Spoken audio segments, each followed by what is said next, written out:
Hello, everyone. I'm Jim Louderback, the GM of VidCon, and I am very happy to welcome you to our roundtable discussion today, looking back a little bit at 2020 and then looking forward, making some predictions for 2021. So let's get started. I'm joined by an amazing group of panelists. I'm going to introduce them one by one, and then we'll hop right into it. So first up, really good friend of mine, Perrin Kaplan, who is the founder of Zebra Partners. I've known her since back when she worked at Nintendo doing amazing things there, and I am still a Nintendo geek. It's all your fault, Perrin. Welcome. I'm glad it happened to you. Great to be here. Couldn't have happened to a weirder geek. Glad to have you here too. Second up, Ricky Ray Butler, who is the CEO of Ben Group, who's been making his own noise and news this year. But Ricky, we're here to talk about everybody else, so welcome. Thank you. And finally, Vera Kopp, who's the founder and CEO of Incast, with offices both in Los Angeles and Brazil. Vera, couldn't be happier to have you here as well. Thanks for joining. Thank you so much for having me. So let's jump right into it, guys. I want to talk about some broader stories in 2020, but of course, the year that kept on giving us weirdness could not stop. So I want to talk about a couple things that just happened over the last few days, and then we'll jump into the rest of the year. I want to start out about something we all woke up to Monday morning. Google out, YouTube, Gmail, all these services down. And this isn't an isolated incident. It actually happened a few weeks ago as well. So, Ricky, what's going on? Is YouTube and Google becoming a little bit more, I don't know, porous, transparent? Is it going to fall apart on us? Well, I think it's one of those things that's a good reminder that with technology, we cannot be in complete control. They're probably making changes in the back end that ended up just shutting everything down. I don't know all the nuances or the details of why that happened, but it's a good reminder that technology isn't perfect. Yeah, definitely not perfect. Vera, did you get hit by this outage? What do you think? What did your clients think? Were they worried, or were they like all asleep and didn't even care about it? No, we actually had 3 people from my team waking up in the morning trying to get connected, and yes, it didn't go through. And I was like, oh, it's just a glimpse. Come on, our Gmail is down. Like, is it a payment issue? Is it something that happened? It's always, but it's a bigger deal, and it's kind of scary because we rely so much on those. Great technology. Google Drive technically runs my company today. We have everything that we need there, and it's so easy to share. And can you imagine if we didn't have these tools, like, going back to the 2000s and, the beginning of the internet? That's kind of crazy. Yeah, it kind of reminded us to go back to the floppy disk days. I know, Perrin, you remember that. What went on in your company when you woke up and couldn't use the Google stuff? Well, we're lucky enough to have them as a partner. They're incredible to work with. So it was more about helping them sort of get through that short period when folks want to stream games. Okay, yeah, it's all about the game streaming, right? Yeah, that's right. All right, let's move on to the next thing that happened over the last couple of days. Reddit bought Dubsmash, an emerging online video network, more around music. I thought that was a really interesting, strange bedfellows. I want to turn back to you, Vera. Do you have any clients who are working on Dubsmash? Any thoughts on, is this strange bedfellows, or is there something here I don't see? Nothing. Nothing. Yeah. I was out of this one. Yes. All right. So no Dubsmash over there. Perrin, go ahead. You guys can jump in. Don't wait for me to call on you. Oh, okay. Yes. I think like many companies, Reddit, who have such beloved people that work there, that they're being really smart and trying to snag companies that are smaller and not as well known because they see huge potential. And I think it's more about picking those companies and not waiting until they get so huge. Yeah, Ricky, do you think this means that Reddit's going to start being a really big online video company? I mean, they're already doing a lot of video, but this is sort of their first push into actually controlling a creator space, right? Right. I think there's 2 reasons for this acquisition. I mean, I'm making an assumption, a lot of it, but one, I think there's a tech play. Dubsmash has technology. I think that was impressive to Reddit, that Reddit could potentially incorporate into their own platform. I don't think they're going to combine communities because they're completely different communities, but I think there's definitely a tech play there that's gonna be happening, and they're probably also very impressed with their executive team and their mission and vision. But also, Reddit has made it a point to be a lot more diverse and inclusive. And one cool thing about Dubsmash is that it really is a place where there's a lot of diversity. 25% of African American teens are using Dubsmash, and it's a very diverse community. And so it's a really good step, upward and to leveling up on making sure that they're working with communities that are much more diverse as well. Yeah, it's going to be interesting to watch that one. That's a hot subject. Watch that one work out. Get onto. Yeah. Sorry, Perrin, go ahead. I cut you off. Oh, I just said that diversity is a hot subject, which I, plenty to say about, and I'm sure you'll roll into that. Absolutely. I want to talk a little bit about the Department of Justice going after Google and Facebook also. They went after Google a few weeks ago. This is the year where everything all ran into each other. I don't even know what month it is. It's December. It's almost over. But Google, Facebook, Perrin, what does that mean? What does it mean when the DOJ goes after your companies? Oh my goodness, these things can go on for years and years and years. And actually, my background is in government politics, so I have a tendency to understand these issues more. But basically, it's just when something gets so behemoth and so powerful that there's only one route in and one route out, that government wants to see these things broken up. It's just as simple as that. And I think Facebook has suffered, whether they're doing things right, whether they're letting bad things in. And it just, this last year has just blown all of that wide open. Yeah, it's interesting. It reminds me of back in the late 90s when I was covering Microsoft, and the DOJ went after Microsoft, and that's right. That was huge for them, right? It shut parts of the company down. It was very difficult for them to compete. Arguably that's why they missed the internet and mobile and many other things. Well, I remember during that time was the first time they opened up a Washington, D.C. office. They just had to, right? Yeah, they totally had to.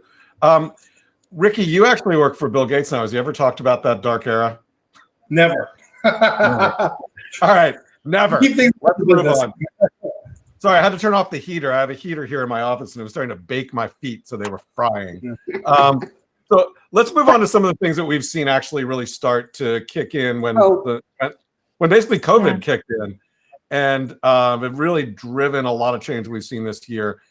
And I want to start out with creators and how creators have moved from being sort of powerful to almost all powerful. And I have the example of Dave Chappelle, and he got Netflix to take a show off of Netflix because it was something he made 20 years ago, and I guess he didn't feel like he was properly compensated for it.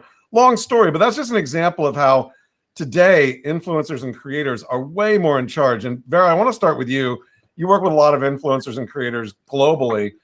How have you seen that power shift move more towards the creators that you work for, and how is that changing sort of business in general?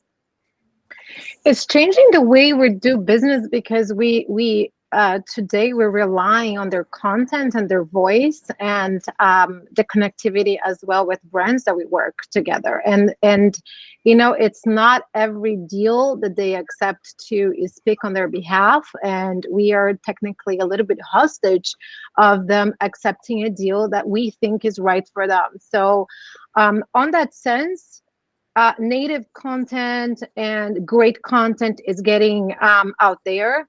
There is a huge shift onto also building creators. We built a program with TikTok. It's called Creative Learning Program. We teach them how to create great content and to grow within the platform. And then within 2 months, they go into 10,000 followers and they start getting brand deals. So my company, Incast, we tend to focus a little bit more on nano and micro influencers. So we're not so much as hostage of them accepting the offers. And with that, we are able to attain a CPM that's much lower. That's not $1,600 like we were talking yesterday. And, it's just a little bit more control of the market versus the creators control us, which is we will always depend on them, but it's a little bit of developing creators that will partner with us for long term. You know, it's interesting talking about micro and nano influencers, and certainly we've seen it with, you know, huge stars like Dave Chappelle. But it's interesting that, do you feel like the micro and nano influencers are more in charge of their destiny as well today than they were, say, 10 months ago? Totally. Oh, certainly. Yeah. I think Ricky, you're, I mean, Ben is Branded Entertainment Group. I think it used to be anyway. I don't know if it still is, but you're about that branded entertainment side. How do you see creators being more in the hot seat here? What we're experiencing right now on our planet is something that's never happened before. You've never seen so many creators and artists that are able to self-sustain and build their businesses like they are currently. And so we're seeing this decentralization, and it really is empowering, you know, content creators. And where the thing with Dave Chappelle is so interesting, or what we saw with Ninja, with getting exclusivity from platforms, as well as, you know, Joe Rogan with Spotify. Platforms are realizing that a huge part of their value are the content creators that are on their platform. And so with Dave Chappelle, Netflix probably thought to themselves, well, we should probably remove this content so we can create another series with Dave Chappelle, because he's bringing a lot of engagement, a lot of views. And that's going to happen across the board. And so, you know, going back to this industry that we're in, we're seeing a decentralization of content creators, but I think we're also going to see a much bigger decentralization on platforms, where as they compete with each other to, you know, make sure that the content creators are making time on creating content on their platform, which will in return build their platform. Yeah, and go ahead, Perrin. Go ahead. Oh, I just to say, I'm going to make this weird connection, but it feels very logical to me, and that is that, you know, movies, video games, you know, creator content, no matter what form, streaming, all that has become the desperate connective tissue for consumers who are stuck at home during COVID. And it's just like been this narrowed focused tunnel. And I think you have that on one hand, you know, they're lonely, they're bored, they want to connect. Entertainment is makes you feel good. It's a million different things. On the other hand, you have all this political strife going on. It's been a heck of a year, and a year where people who are pointing out social injustices finally really have kind of a voice. And you've got this crossover of these, you know, individuals or celebrities, even if that's their only subject, that now have a platform and followers and have become what Ricky mentioned. I mean, it's a year where so many people have come into this, and I don't see that necessarily going away. I think some of it may wane in 2021, but I think it's flipped in that, you know, I mentioned to you a couple of days ago, Jim, that when we work with media reporters, they really want justification or validation to come from someone who is an influencer or content creator. They don't really want to hear about it from the company. They don't want to hear about it from a financial analyst. They really want it from, you know, a creator who has a following, to make sure that it's legit position. Yeah, they are the experts. You know, they've built a community because they know how to communicate to that community. And you mentioned, like, you know, social justice. Like, this is one of those things where, as a business, what gets us out of bed in the morning is that we know that we can empower content creators to create art. And art's so important because art is what is, you know, is what preserves history. It's what preserves culture. And I believe this era where we're seeing all these artists making millions of videos a day is going to be truly remembered, and it's going to be important. But this is also the time with those that have different perspectives and different voices, where we need to be very inclusive and empower and make it a priority to empower those artists to be able to have a voice and to be able to, you know, progress with what they're doing. It's a very interesting time to be alive, and I think we're just seeing the tip of the iceberg of the decentralization. And we're seeing musicians are coming in. We're seeing people like John Krasinski doing really old school YouTube tactics, where he did that YouTube series that ended up, I think leveling up, where everyone in day part and late night were all like, okay, we're gonna start editing like that guy. It was really fun to see because it's school Phil DeFranco style. But but we're gonna see more and more people mature and become more sophisticated in this space. It's become even more diverse. Very. You got something to add here. Yeah, and on that note, I think content creators that really focus on a niche, right? We're talking about food. We're talking about tricks for moms, especially during COVID. People went online into different platforms to find that content. Like, I don't know how to cook. How can I cook now? And then and I think the trend, like looking ahead, it's a little bit more towards like short format of videos. Even strategies that we create together with our clients. YouTube is not as in high demand as used to be. It's not that it's going away, but it's just shifting into a more of a series. Yeah, TikTok is in, and we know that, and we're gonna get there very soon. But I think just to wrap it up, niche content, and that's the advice also that I have to give to creators. Focus on what you do best, and then you're gonna grow as organic as you can. And what you love, your audience will find you. Yeah, with heart. I agree. So we had a really good. I was just going to say, I've been following this one person on Instagram. I get tips from her every day. She basically pointed out that we decorate our Christmas tree wrong, and I was like, "Oh my gosh, she's so smart." So we had a question come in from chat that sort of dovetails on what we've been talking about. Very platform specific. Socratica Kim mentions that since creators, more of the power is flowing to them, and they can move from platform to platform. I'm sure you've all seen this, people going from YouTube to TikTok to Dubsmash to Instagram to wherever. What kind of incentives do you think that the platforms will be able to create to keep people focusing just on their platform rather than trying to spread their content all around? Vera, I want to start with you. I think we would go back a little bit to developing creators, right? We had workshops from YouTube studios. You had to achieve 10,000 followers to be able to be invited to the lighting, workshop, or to the creative workshop. And we're working very closely with the client now, which is TikTok. We develop creators. So we have a program, webinars. You need to learn how to create content for TikTok. It's a very, very unique platform. And it has its trick, and it's very different than, what made Instagram popular, which was fashion, photography, still. Right, we're going to videos right now, and they just launched Reels, which is a copy of TikTok. Like, I don't think so, but it's important to be open in communicating with creators. A lot of them, they just want their accounts to be verified, so they feel a little bit more important. Send them a badge, do events for them. I think it's important to be close to your partners, because eventually they will grow and they will bring brands to advertise within that channel. And so it's a great partnership.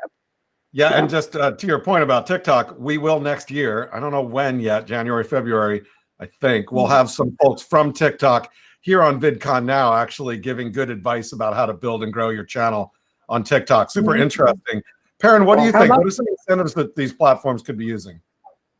Well, I think every place has a home, and I think it depends on what you are as a creator. And I think the platforms have to make sure that the home that they offer is the one that fits you the most, where you feel the most comfortable and the most supported. As Vera's saying, make sure that they feel part of a community. Because I think if someone is offering something on Instagram that's just not part of that whole ethos or community or style or feel, if it's not something beautiful, if it's not, something in that ilk, then that's not going to be the right platform. And I think if someone starts on multiple platforms and starts to grow, whoever has the best home for them should absolutely pursue them. Yep. Ricky, anything to add before we move on to our next question? Yeah, creators need to diversify and work with a variety of platforms. You never know what's tomorrow's going to bring, but one platform I think we should take really seriously is YouTube, because they do have the most sophisticated rev share right now. They have the system processes, they have the content that's been very consistent, and it'll be interesting to see what happens when they make shorts live, because I believe it'll probably be the biggest competitor to TikTok, because TikTok's the only competitor to YouTube when it comes to discovery and when it comes to like the search engine. And it'll be interesting when there's going to be shorts where they're going to do build a rev share much more aggressively than all the other platforms, much more aggressive than Reels is willing to do. And so I think it's going to be a lot of fun that we're going to see this next year. But I think as there's new platforms, let's say like a TikTok, or other platforms that are going to be coming up and growing, they should probably also listen to the creators and figure out, okay, how do we give the creators even a bigger percentage so they want to stay here and invest in growing our new platform. I mean, it'll be interesting to see if that happens. So I remember when I took a marketing class, I got my MBA a long time ago, and the teacher said that in the old days of marketing soap, it would say that there is no brand loyalty like a 50-cent off coupon. Sounds like from your perspective, Ricky, that's like if we pay them, they'll move. And Vera, I want to explore that with you real quickly before we move on to our next question. Like, your clients are mostly on TikTok right now. If YouTube came in and said, we're going to give you real money, real like dollars or whatever, would they move?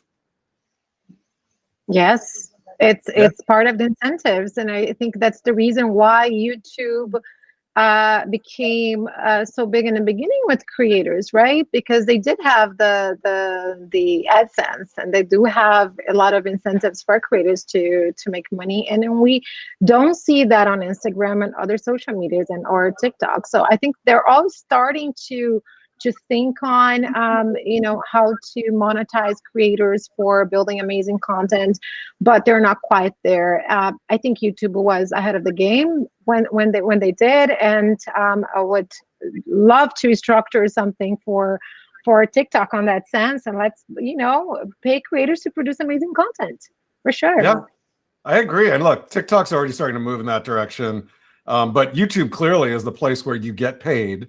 And it still is. It's amazing that it has a great process that it's built over time, but creators get paid on YouTube, and that's a pretty powerful thing.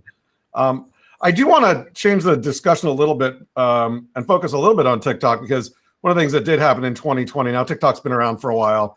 We actually had Musical.ly at VidCon in 2015, 2016. Remember when JoJo Siwa showed up as on their stage and nobody really knew who she was. Right. But I think one of the things that we've seen with TikTok and also with Pinterest, as well as Roblox, is a move towards positivity. There is a lot of negativity on the internet, on some of these platforms. And I think this sort of push towards positive spaces is really interesting. Perrin, I want to kick off with you on this. How do you think about positive spaces and online video? And is this really a brand positioning, or is it just going to go away as something gets bigger and more diverse? Are you asking from the corporate point of view? I don't know. What's your opinion?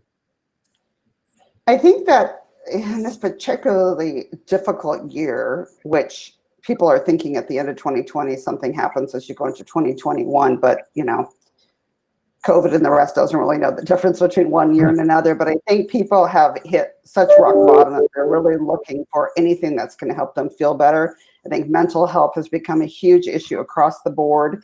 And you've got creators creating content, and it's wonderful, but they also have the ability to provide, positive feelings and to show that, they're human too, and they're struggling too. And, Michael Phelps saying, I need counseling, and this is what I do. Just kind of humanizing the whole experience. I think that that's a real breakthrough that's never happened before. I think it goes hand in hand with all the social justice. And I hope for 2021 to be a more grounded year where people feel, free to be vulnerable and free to create.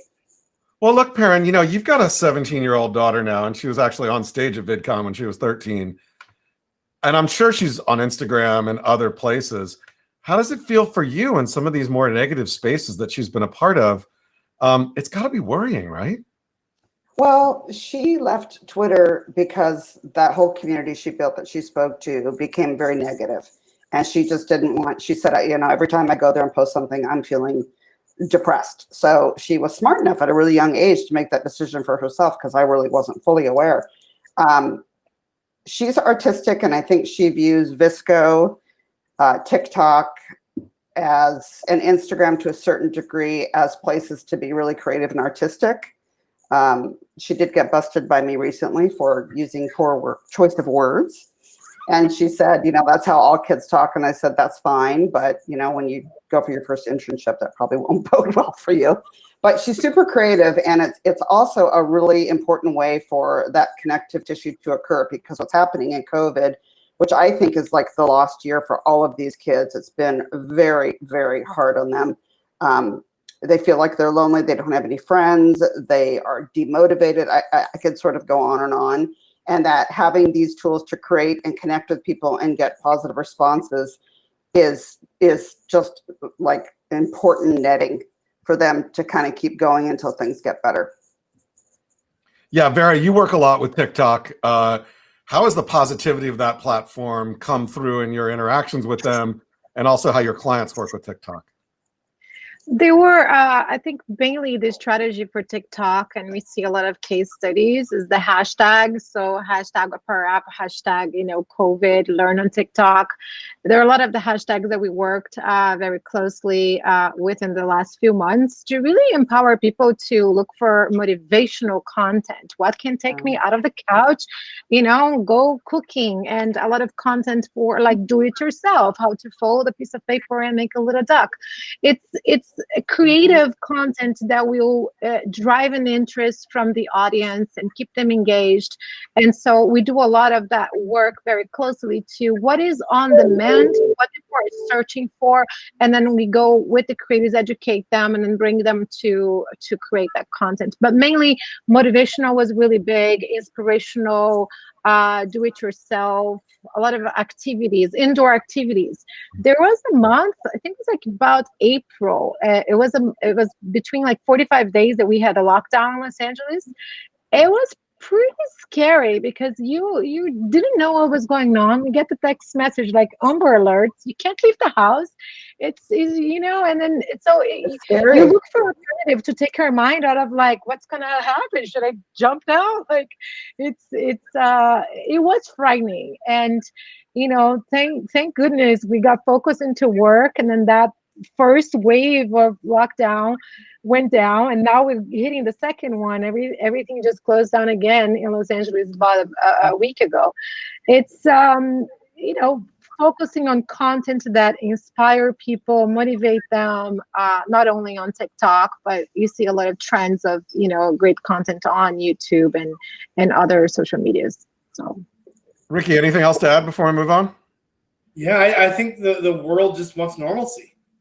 They want to see something that's less heavy, and it's a really good opportunity for creators to really bring that to the table, where people can have a laugh when they're looking at content rather than watching something controversial.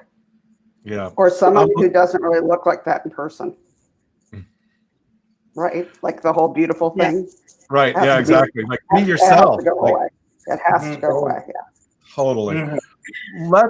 Let's wrap up talking about 2020. Real quickly, I want to go to each of you. What's one thing that happened that wait a minute. What's one thing that didn't happen in 2020 that you thought would? And the COVID thing is not really something you can mention. Perrin, I'm going to start with you. Oh boy.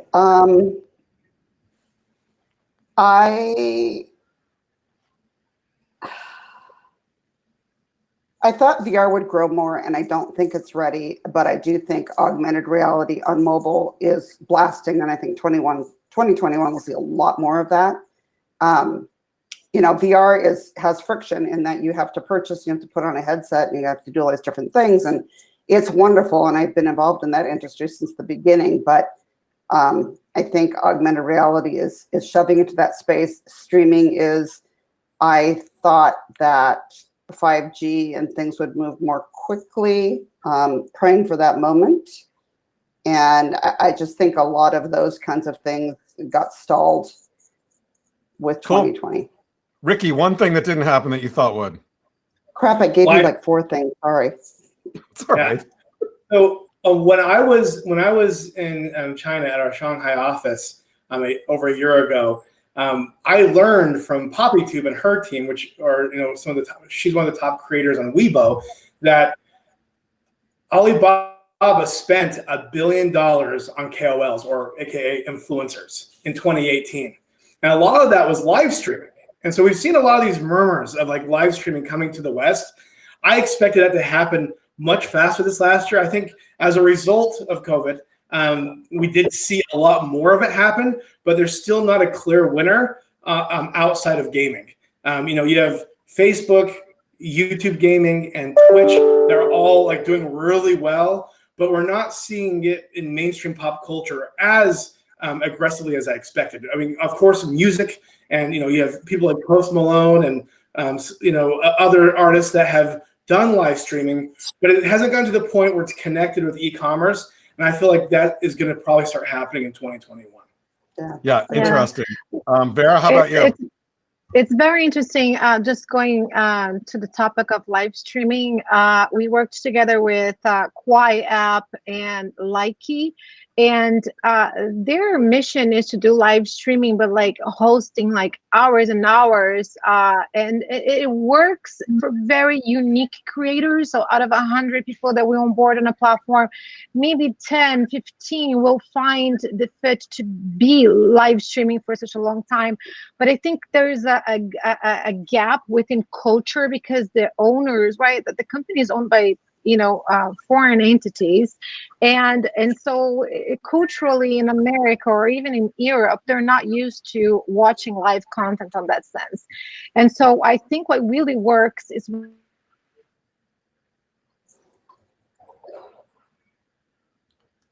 All right, Frozen time. Vera's frozen, so we'll come back to her. I want to start talking about 2021, and I want to do a couple of quick things on some topics on 2021, and we can take it from there. So first, I've really seen the move from public to private communities really start to happen, where public communities on YouTube and Instagram and TikTok, but more and more creators trying to move their communities to Community, which is a texting app, or to Discord or other places. Is this going to become a sort of mega trend in 2021, this move to private communities? And if so, how do you see it playing out? We'll do a rapid fire round, starting with you, Perrin. I think it's going to grow. I think people want to have relationships, and they find them in those communities. And I think Discord's going to continue to blow up, by the way. Yeah. Ricky, what about you? Discord's going to continue to grow. Community, I think, is going to explode.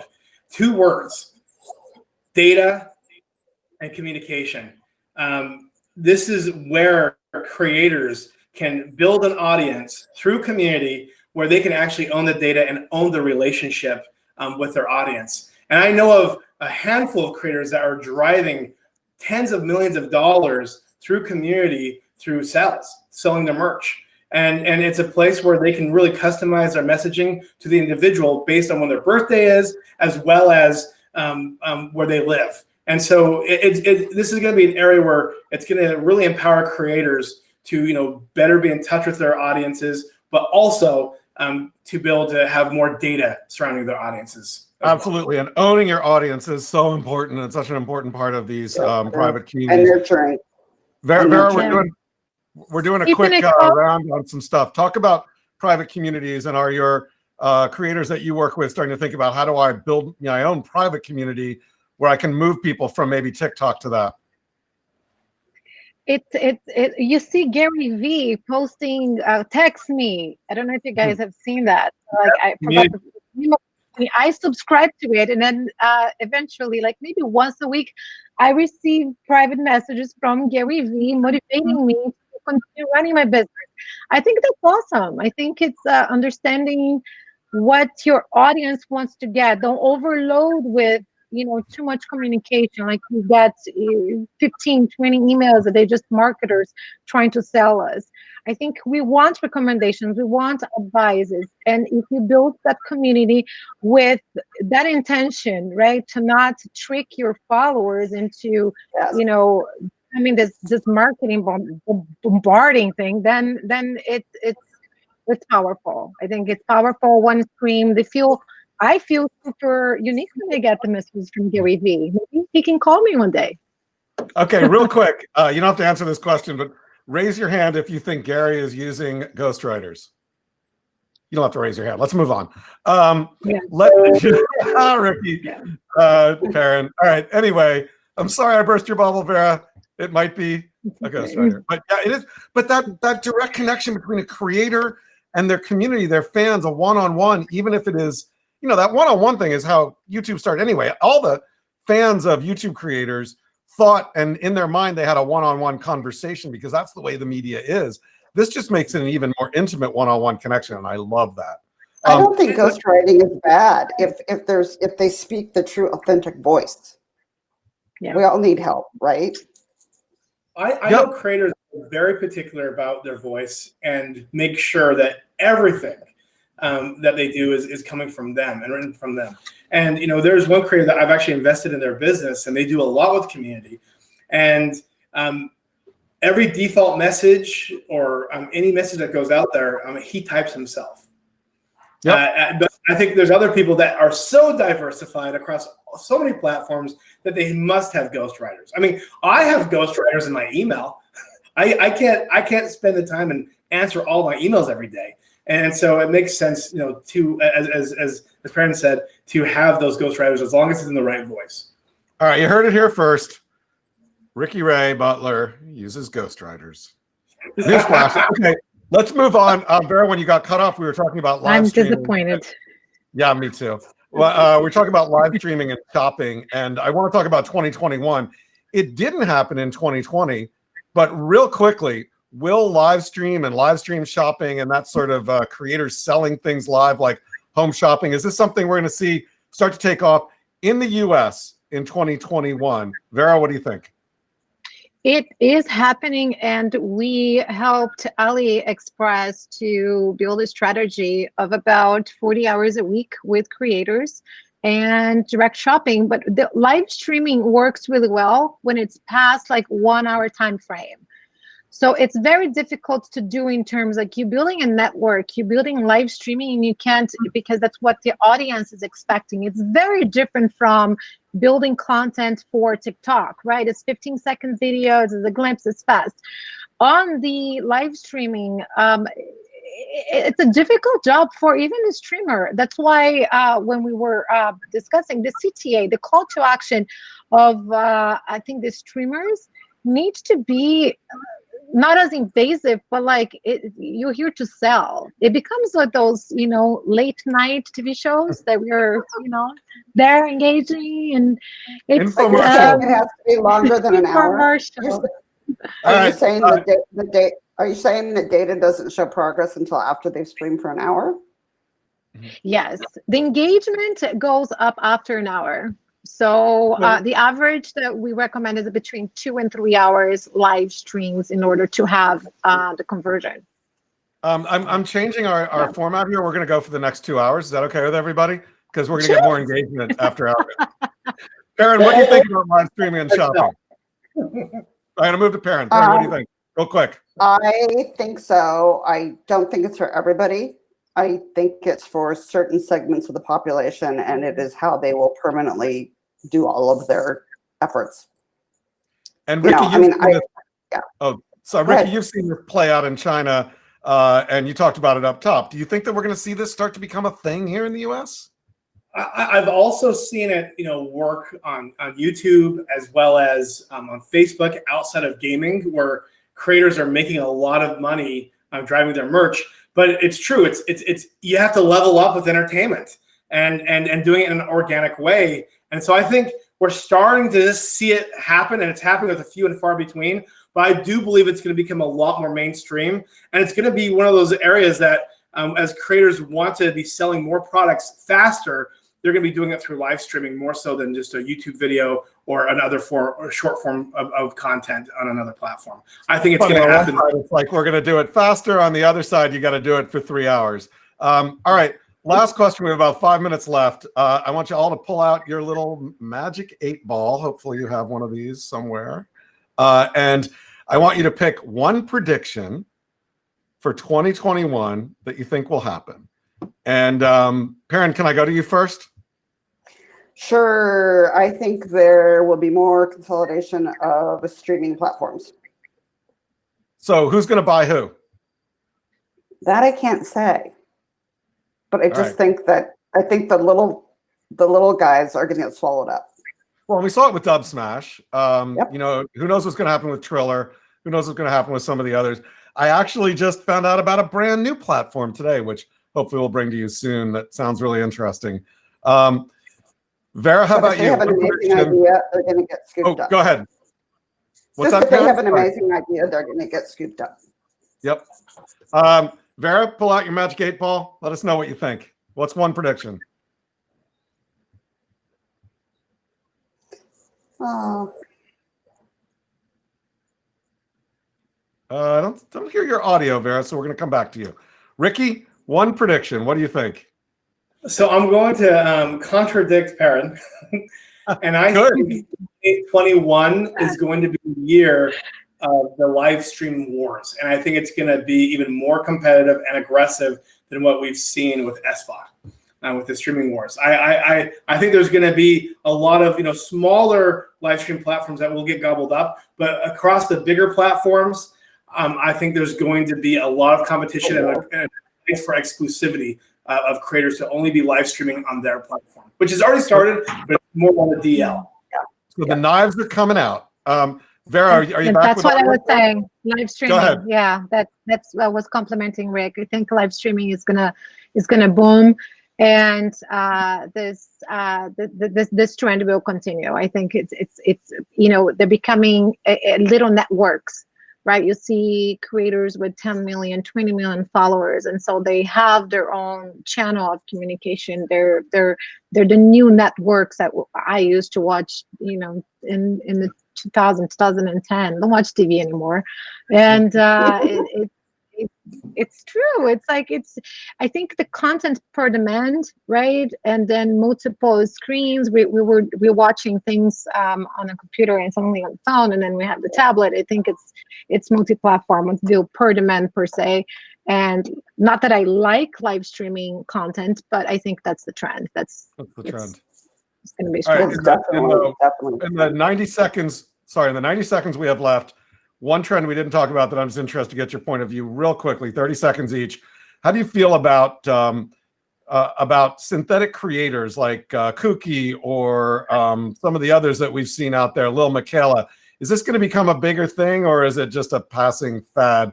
And I'm really talking about the robotic version of the ones that are AI driven, the ones that can hold a conversation on their own versus the ones that are just little Muppets that are just speaking with somebody else's voice. Ricky, I'm going to start with you. What do you think about synthetic creators? Boom or bust? When they can be a lot more automated and learn from the audience and how people respond, and there's a feedback loop that then inspires the content, I think they're going to grow. I think this could be the future of animation. So 2021, will it be the future of synthetic creators? No. I think I don't think it's going to be the future in 2021. I think it's going to be. Perrin, what about you? Yeah, I think it's 2022 because they're being created right now, and it takes time to grow. And I was reading an article about Michaela. She's worth 125 million. That's incredible. 1.5 million. So it's and it's going to become a commodity. I'm going to buy that character, that of a Instagram page, that network.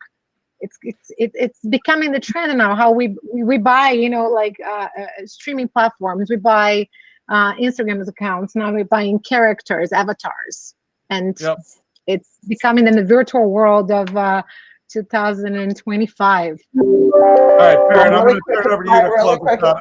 My quick answer is, I don't think I'm real, and you'll have to tell me later if I'm AI or if I'm real. Well, but think about, I want to go back to Nintendo for a minute with Animal Crossing, because I'm spending a lot of time on my Animal Crossing island. When am I going to be able to have real AI-based avatars I can have a conversation with on my island, which is called Pacifica, because that's where I live. I'm not very creative in naming my island. Is that going to happen?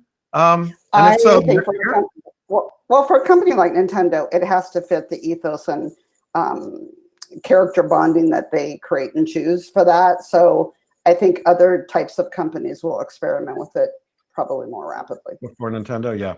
All right, I want to thank my guests, Perrin Kaplan from Zebra Partners, Ricky Ray Butler from the Ben Group, Vera Kopp from Incast. Thank you all for being part of this.